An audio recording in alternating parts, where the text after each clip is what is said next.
Hello दोस्तों, आप सब कैसे हो? उम्मीद करता हूँ कि आप सब अच्छे होंगे, स्वस्थ होंगे और मस्त होंगे। तो शुरू करते हैं आज का मेरा पहला ब्लॉग।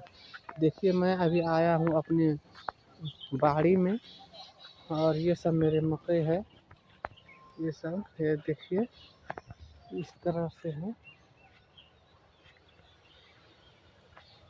तो आप सबको कैसा लग रहा है बताइए। ये है मेरा गेहूँ। अब ये फूटने की कगार पर है, कोई फूट गया है। देखिए ये सब फूट रहा है।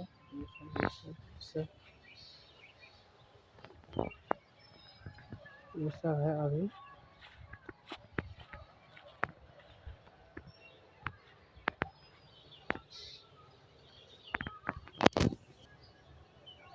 कैसा लगता है आप सबको?